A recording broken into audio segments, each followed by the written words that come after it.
যে সকল পুলিশ সদস্যগণ খুনি হাসিনা সরকারের আজ্ঞাবহ হিসাবে পুলিশ বাহিনীকে জনগণের প্রতিপক্ষ হিসেবে দাঁড় করিয়েছে, তারা প্রায় সকলেই আজ গা ঢাকা দিয়ে আছে।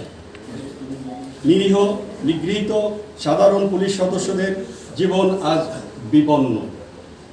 এই ক্রান্তি লগ্নে আমরা বাংলাদেশ পুলিশ অ্যাসোসিয়েশনের সদস্যগণ পরিস্থিতি গভীরভাবে পর্যবেক্ষণ করে বিবেকের তাড়নায়, আমি আবারও বলছি বিবেকের তাড়নায় তাড়িত হয়ে ঢাকায় অবস্থানরত বেশ কিছু সংখ্যক সদস্য 6/8/2024 খ্রিস্টাব্দ তারিখ অপরাহ্নে সমিতির কার্যালয়ে উপস্থিত হয়ে এক জরুরি বৈঠকে মিলিত হই। সমিতির বর্তমান কার্যনির্বাহী কমিটির সদস্যদের সাথে বহু চেষ্টা করেও তাদের কোনো খোঁজ পাওয়া যায়নি, এমনকি মোবাইলে যোগাযোগের চেষ্টা করেও তাদেরকে পাওয়া যায়নি।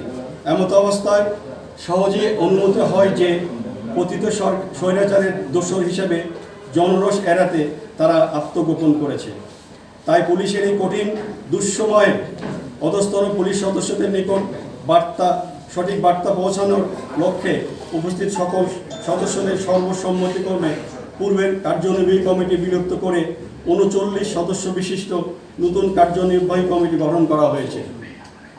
নবগঠিত কার্যনির্বাহী কমিটিতে পুলিশ পরিদর্শক মোহাম্মদ আবদুল্লাহের বাকিকে সভাপতি এবং পুলিশ পরিদর্শক মোহাম্মদ দাউদ হোসেনকে সাধারণ সম্পাদক নির্বাচিত করা হয়েছে।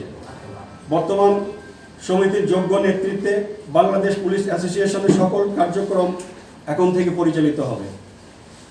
সমিতির সদস্যগণ গভীর উদ্বেগের সাথে আরও লক্ষ্য করেছে যে বিলুপ্ত কমিটির পক্ষ থেকে একটি অস্বাক্ষরিত বিজ্ঞপ্তি বিভিন্ন সোশ্যাল মিডিয়ায় পোস্ট করা হয়েছে, যা ইতিমধ্যে ইলেকট্রনিক এবং প্রিন্ট মিডিয়ায় প্রচারিত হয়েছে। উক্ত বিজ্ঞপ্তিতে সকল পুলিশ সদস্যদেরকে 6 আগস্ট 2024 তারিখ থেকে দেশব্যাপী অনির্দিষ্টকালের জন্য কর্মবিরতি করার ঘোষণা করা হয়েছে।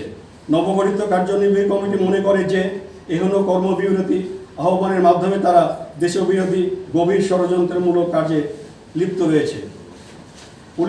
পুলিশ জনগণের সেবক, দেশ ও জনগণের জানমাল রক্ষার স্বার্থে পুলিশ সদা কর্তব্যরত। আমরা এহেন দায়িত্বজ্ঞান বর্জিত কাজ সম্পূর্ণভাবে বেআইনি ও ভিত্তিহীন মর্মে ঘোষণা করছি।